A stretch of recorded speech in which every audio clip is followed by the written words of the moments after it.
visiting some old friends at the Ohio Railway Museum. They're open every Sunday between here Labor Day and select dates between now and the fall after that, as well as some holiday events. They're situated on Proprietors Road between Schrock Road and 161 in Worthington, Ohio. They have a lot of static displays.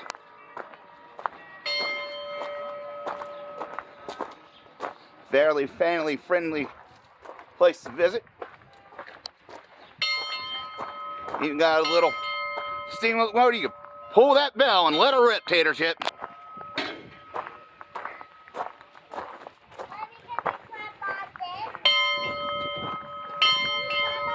And later on, we'll hop aboard and take a little ride on the old interurban line.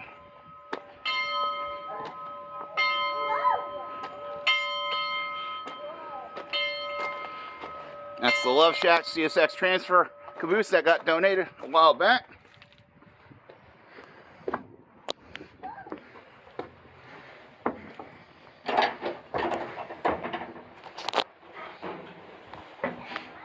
And we're aboard the old railroad post office car that they have here on the grounds.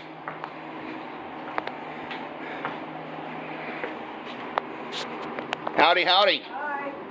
Giles Kennedy from Ohio Valley Rails. Just haven't been here in a while, so I figured, why not? Yeah, sure. Want to tell me a little about this car here? I was 104 years old, and from 1920 to 1970. One of three left in the country, and the only one that's all original.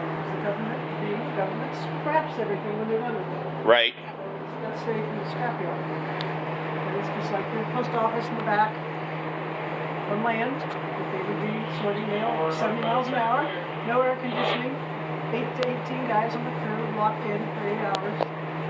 So a lot of hard work.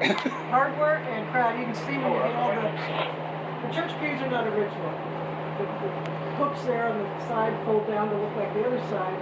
There's 2 more tables, so you got like 2 feet of working space, 70 miles an hour, no air conditioning. You gotta really like your coworkers. No doubt, no doubt. But these were they're usually right behind the engine for security purposes. When you walk in. Right. There's a little bathroom with ice chest. Right, right. Freezer. And little lock area. Starting in 1800s, I think they 4 silver gold orders. Chuck checks money orders and stuff now. Well, Debbie, thanks for all that information. Appreciate you do what you do here. Thank you. You're welcome. I'll have to come down and see you. Oh, thank you. All right. Again, we're walking through a couple other cars out there, either currently working on restoration or accessible. Of course, this is a grand old girl, 578. One of the last Pacifics left here in Central Ohio area. Want a little tour of her? Oh, sure, why not? Okay. Let me back out of here. There we go. Get a good view from here of the big tank there, the big front part. The big oval thing in the front's the piston. So there's a big giant piston about 18 inches across. Steam courses the silver drive shafts in and out to turn the wheels.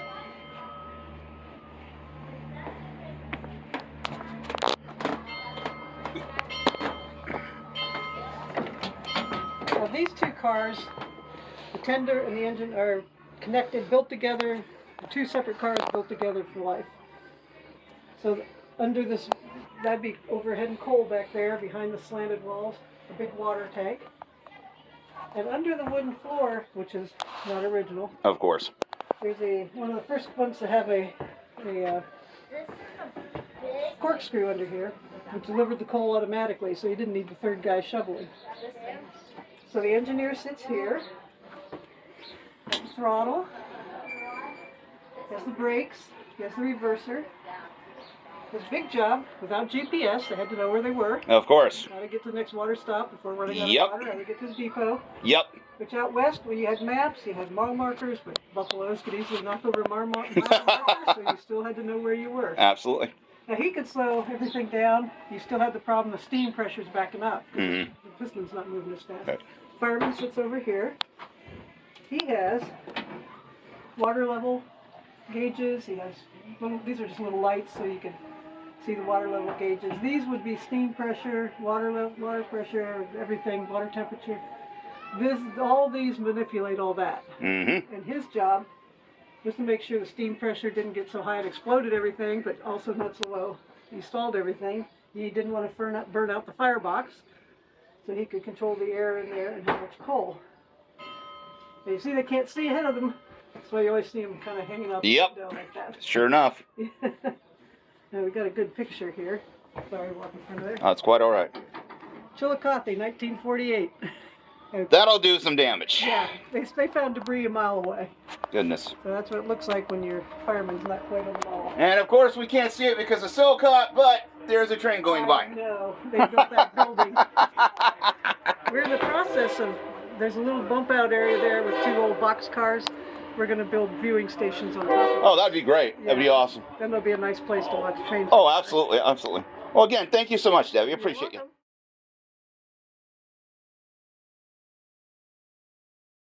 I'll be your conductor for today.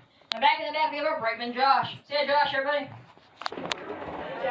And up in the front we have our wonderful motorman, Mark. Say hi, Mark, everybody. Hey. Hi. All right, folks. Before we begin the train ride, I'm sure you all are very excited for that. I have a couple of safety reminders to give you. First of all, we ask that everybody please keep all hands, arms, legs, feet, heads, pretty much anything that could possibly go outside of this car, inside the car at all times. We do have some close clearances once we get down the line. We are not losing body parts. Believe me, it makes a bit of a mess, and we don't want to clean that up. Other than that, we do ask that everyone please remain seated for the duration of the train ride. This is because it can get bumpy in the train as we get down the line, and if anyone falls around the car, well, we get to laugh at you. Pretty mercilessly, isn't that right, Mark? We will laugh. Absolutely. So to avoid your own personal humiliation, please do not stand up. Alright guys, without further ado, is ready for the train ride. Everybody ready? Woo! Awesome! That's what we love here.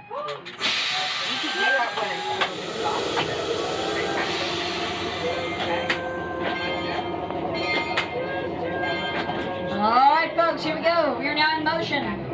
This is where all the fun begins, right? Hi! Yeah, here at the Ohio Railway Museum, we have been around since 1948. So, if any of you are good at math, the year is 2023, you may know we've been here for 75 years. So thanks for joining us here during our 75th anniversary season. Hi! Yes, guys, everybody wave. People wish they were on this train, make them feel real jealous. If you look out your window to the east side of the car, since we have exited our main yard, you are going to see a lot of miscellaneous parts. Now this is what they commonly refer to as railroad junk. Yes, railroad junk. Well, not so much junk. You see our neighbor to the south? Well, he actually restores old diesels, so all those parts found over there are probably useful to him at some point. Just about any part you can imagine that would be used on a diesel locomotive is over there somewhere, or was at one time. So, folks, as our train ride begins, I gotta ask, are there any first-time train riders on board? Anyone on board and never been on a train before? Okay, got a couple first-time riders. Awesome, that's what we like to see. Good first-time riders. For those of you who this is your first train ride, I would like to sincerely thank you for taking my train. However, I do recognize that here in Central Ohio, you don't have too many choices when it comes to passenger rail service, right? Not a wide variety of options. I assume that the rest of us who have been on trains before, we're all seasoned rail veterans, right? Old pros at this? Oh yeah, same here. Josh, seasoned rail veteran, right, Josh?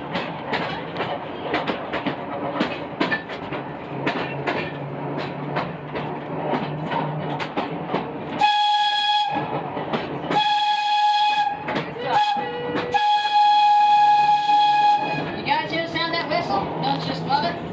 Speaking of things that we love, in just a moment here we'll be coming upon one of the most interesting pictures of our journey, which is the Ohio Railway Museum's bridge over 161. As we go to the bridge, be sure to wave to people cars down below. If they don't wave back, well, that just means that they're jealous. So do like your first transportation envy. As we come over the other side of the bridge, off to the east side of the car, we have our box cars. And these box cars down here, well, they're special. Does anyone know why they're special? Any guesses? No, they're special because they've been generously, what's the word I'm looking for? Oh, decorated. Decorated word. Generously decorated by the teenagers of Worthington. Oh, well, it's free paint and actually helps keep the rail cars in good condition, so we gladly accept it. Don't just love the urban artwork. Going to the east side of the car there, we have our hobo camp. Yes, hobo camp. Beware, it may look abandoned this time of year. However, come October for our Ghost Trolley event, I assure you that it will in fact be inhabited by hobos. Happens every year. If you guys are interested in our Ghost Trail event, I assure you that it's a lot of fun. Please look at our Facebook page in the coming weeks as well as our website for more information. If you guys look out your windows to the west side of the car, see changing things up, looking at the west this time, you're going to see a lot of trees. This is because we're in the woods. Actually, we have a lovely woodland area through here, often home to woodland animals such as deer, squirrel, groundhogs, you name it. So, who knows, might we see some woodland animals in their natural habitat today. You know this will become our nature train ride. Now to the east side of the car, if you look out your windows through the trees, you're going to see two sets of railroad tracks and parallel ours. Center tracks closest to us belongs to NS, Norfolk Southern, those big black and white diesels. The center tracks furthest from us belongs to CSX, the gray, blue, and yellow diesels. If you have ever been stopped at a railroad crossing, you're probably seen some of those. You may notice that as we get further and further down our line, those two sets of rail there come closer and closer together. This is because they have what is known as a high-speed crossover. NS needs to get one direction, while CSX needs to get opposite direction. So instead of having a big fight about it, or building a bridge, we built a high-speed crossover as it was the most efficient method of the time. After all, the railroad's all about efficiency, right? Time is money. Well, I suppose that's more so the case for the big railroads over there. They're more about time, money, efficiency. Here, we're more about information and entertainment, stuff like that. Alright, folks, I'd like to take this opportunity to welcome y'all to beautiful Colonial Hills in the south part of Worthington. To the west side of the car, up to these trees somewhere, is in fact someone's backyard. Not sure whose backyard it is per se, I didn't really kind of find out, but who cares? Who would not love to have a great big train just like this one in their backyard? Wouldn't you like that, Josh? Who cares? Yeah, I'd like to have one in my backyard too. Alright, folks, in case you have not been so inclined to notice, although I imagine you probably have, we have now come to a stop. Anyone have any idea why we come to a stop? Any guesses? We have to switch and go back. Yes, but what are we missing in that direction that prevents us from going that way? Track. Yes, tracks. Good answer. We're in fact at a track. As I'm sure you can imagine, trains such as this one are not really off-roading type vehicles per se. There's actually a special word which describes the event of a train going off the rails. Anyone know what this word is? Derail. Yes, a derailment. And anyone who works in the railroading industry, derailment is a negative word. It means lots of paperwork, to say the least. Personally, I'm not really a paperwork kind of person. I'm an outdoor person, not an inside person. I can just barely do my taxes on time. So yeah, I don't feel like doing paperwork today. Hey Mark, you want to do paperwork today? No. Oh, okay. Yeah, Mark doesn't want to do paperwork either, so to avoid derailment and the subsequent paperwork, we are going to go back the way we came. But there's a bit of an issue. If our motorman Mark is way up here at the controls at this end of the train, how is he ever going to know what's going on behind him when we go back this way? Anybody know? If people looked at you, Josh, so that must be your cue, right? This is where our brakeman Josh comes in. Tell me about your job, Josh, and how much you enjoy it. Well, you see, Mark really can't see where we're going. He's got the bathroom there is a bit of an obstruction. And I don't think we probably should fly blind all the way back. Especially, in case there's deer, Bigfoot, teenagers along the tracks. It's Ohio, you never know. So, I'll be keeping an eye out and in contact with Mark over the radio, and absolutely worst case scenario, I can always yell to him since we're in such a short car. I'll be letting him know where we're at, if there's anything on the tracks, and helps us get back.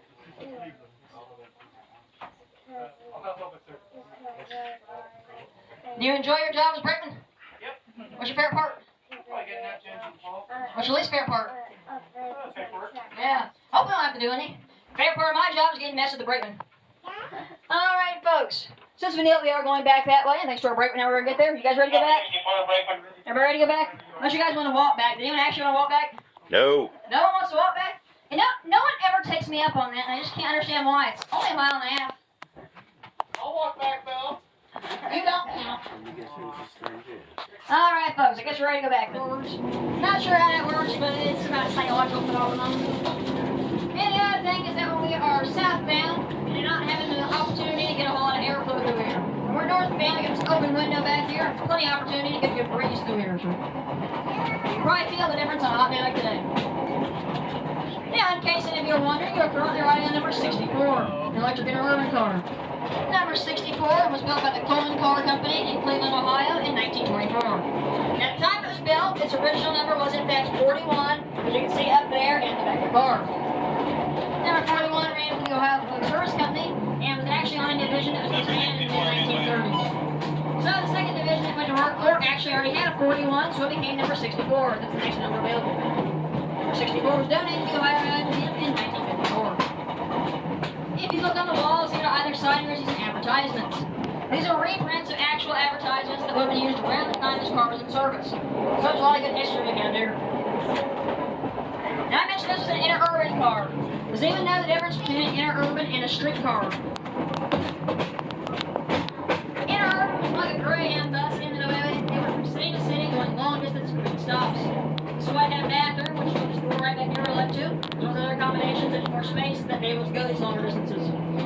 Now a street car like number 703 or 450, which you guys can check out back in the main yard after a ride, those were like a coda bus in the way they were freaking stops. So I didn't have a bathroom with the accommodation. Everyone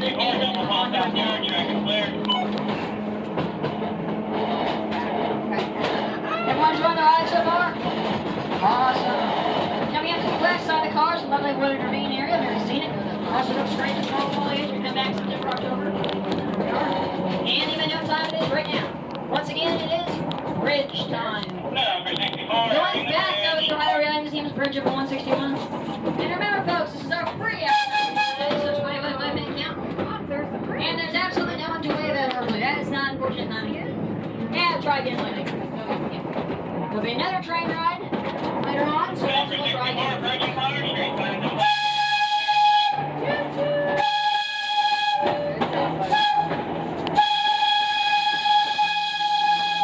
Y'all hear the sound of that whistle? Don't you just love it?